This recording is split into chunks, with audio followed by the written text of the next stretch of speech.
한반도에 새겨진 십자가의 길 제3장 독립운동기. 구한 말에 들어온 개신교는 선교사들의 열정적인 복음 전도와 초기 조선인 기독교 지도자들의 헌신이 맞물려 비교적 이른 시기부터 많은 성과를 냈습니다. 선교사들이 세운 수많은 교육기관은 서당을 비롯한 조선시대의 전통적인 교육 체계를 대신했고, 제중원을 중심으로 한 의료기관은 왕과 귀족들뿐만 아니라 백정과 일반 서민들의 기대를 한껏 받았습니다. 이기풍과 김익도 같은 당대 완패들뿐 아니라 이상제와 안창호 같은 독립운동가들도 일제하 조선사회의 희망을 교회에서 찾았습니다. 이러한 열정적인 신앙적 활동의 주요 결과가 1907년 원산과 평양을 중심으로 이루어진 소위 평양 대부흥운동이었습니다. 더 중요한 것은 이 평양 대부흥운동이 조선 정부가 일본에 의해 강제로 외교권을 박탈당한 1905년 을사늑약과 1910년 일본의 조선에 대한 강제 병합 시기 사이에 일어났다는 점입니다. 암울했던 두 사건 사이에 일어난 평양 대부흥운동은 이제 본격적으로 진행될 기나긴 일제의 강압과 억압의 시대를 이겨나갈 기독교의 힘을 보여준 것입니다. 1919년 3.1 독립선언서에 서명한 33명 중 16명이 기독교인들이었습니다. 이는 당대 조선사회에서 3% 내외를 차지하던 기독교인들의 나라 잃은 사회와 민족을 보는 시각이 어떠했는지를 보여줍니다. 그만큼 당시 기독교인들은 복음 전파와 애국 애족 사이에서 치열하게 고민했습니다. 나라와 민족을 구하기 위한 기독교인들의 투쟁은 3.1운동 훨씬 이전부터 전개되었습니다. 구현영은 1896년 이천에서 일본 수비대를 폐주시킨 의병으로 이후 칼 대신 성경을 들었지만 민족을 위한 그의 열정은 쉬지 않았고, 결국 1907년 일본의 침략 행위를 규탄하고 조약 체결 철회를 촉구하다 순국했습니다. 민족의 반역자 이완용을 죽이려고 했던 이재명은 22살의 나이에 처형을 앞두고 이완용이 지은 죄를 성경에 기초해서 8가지로 논했고, 작은 거인 유관수는 이재명과 비슷한 나이에 순국한 초기 한국교회가 길러낸 신앙적 영웅이었습니다.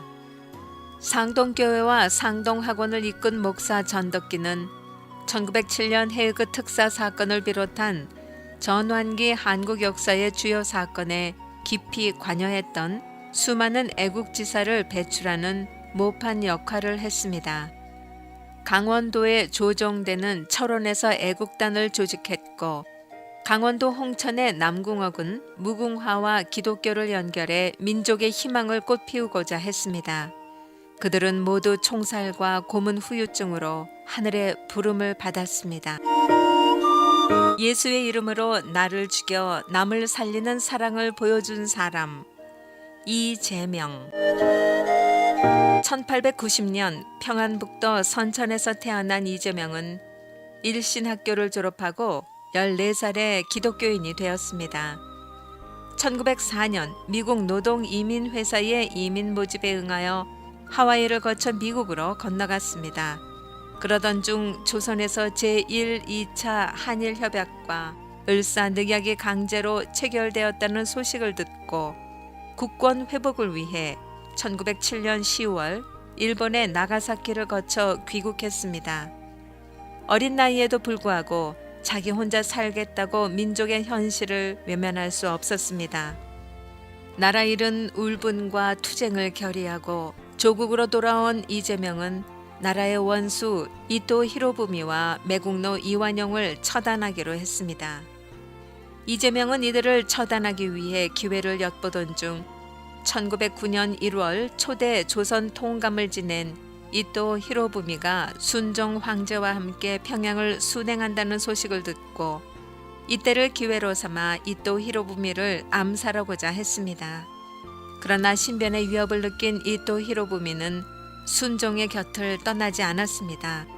순종의 안전을 생각해 안창호는 이재명이 준비하고 있던 계획을 만류했고 어쩔 수 없이 이토 히로부미 암살은 다음으로 미뤄야 했습니다. 그러던 중 1909년 10월 26일 이토 히로부미는 중국의 하얼빈역에서 안중근에게 사살되었습니다. 같은 시대를 살고 있던 청년들의 의분을 이재명만이 느낀 것은 아니었습니다. 이토 히로부미의 사살 소식을 들은 이재명은 원래 계획한 이완용을 서둘러 처단해야겠다고 결심했습니다. 1909년 11월 하순 평양 경흥학교 서적 종남소와 야학당에서 자신의 동지들과 회동을 하고 거사 계획을 세웠습니다. 그 결과 이재명, 이동수, 김병록은 이완용을, 김정익과 조창호는 일진회의 대표 이용구를 처단하기로 했습니다. 그렇게 처단 계획을 세운 후 이완용에 관한 정보를 모으던 이재명은 12월 23일 오전 경성 종현 천주교 성당에서 벨기에 황제 레오폴드 2세의 추도식에 이완용이 참석한다는 신문 보도를 접했습니다. 23일 오전 11시 30분경 이재명은 성당 문 밖에서 군밤 장수로 변장하고 기다리다가 이완용이 인력거를 타고 나올 때 비수를 꺼내들고 그에게 달려들었습니다. 그때 이재명을 막아선 인력거꾼 박원문을 먼저 찌른 후 곧장 이완용에게 달려들어 허리를 찔렀습니다. 그는 여기서 멈추지 않았고 인력거 아래로 굴러떨어진 이완용에게 다시 달려들어 2차례 더 칼을 휘둘렀습니다. 이완용이 죽었다고 생각한 이재명은 큰 소리로 대한독립 만세를 외쳤고 이완용을 경호하던 한국인과 일본인 순사에게 현장에서 체포됐습니다. 이재명의 칼에 찔린 이완용은 중상을 입었지만 나라를 팔아먹은 이완용의 목숨은 질기게도 끊기지 않았습니다. 체포된 이재명은 재판 과정에서도 끝까지 의협심을 잃지 않았습니다. 이재명은 공판에서 오히려 이완용의 죄악을 낱낱이 밝히고 일제의 만행을 지탄했습니다. 그를 변호한 안병찬 변호사는 이토를 죽인 안중근의 경우와 달리 나라를 팔아먹은 조선의 매국노 이완용을 같은 민족인 이재명이 죽이려 한 것은 애국행위라고 강조했습니다. 하지만 그러한 변호가 일본이 집행하는 재판장에서 통할 리 없었습니다. 경성지방재판소는 1910년 5월 18일 이재명에게 모살 미수 및 고살범이라는 죄목으로 사형을 선고했습니다. 이재명의 일생을 칼이라는 소설로 그려낸 박상우는 이완용을 죽이려 했던 이재명의 마지막 변론을 이렇게 재구성했습니다. 이완용이 이미 7가지의 큰 죄를 지었으므로 나는 항상 그가 회개하기를 기도했다. 하지만 회개는커녕 이제 또 한 가지의 큰 죄를 더해 8가지 죄를 지었으니 조국과 민족을 위해 죽여 없애지 않을 도리가 없었다. 그래서 사랑으로 처단하려 한 것이다.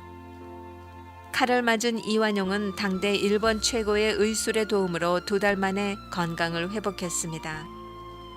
그렇게 매국노는 다시 살아나서 전성기를 맞았고 독립을 외치는 자들은 죽어갔습니다. 나라를 빼앗고 팔아먹은 자들을 자기 손으로 처단하기 위해 불꽃같이 살면서 고군분투했던 이재명은 1910년 9월 13일 서대문 감옥에서 교수형으로 22세의 불꽃 같은 삶을 마감했습니다.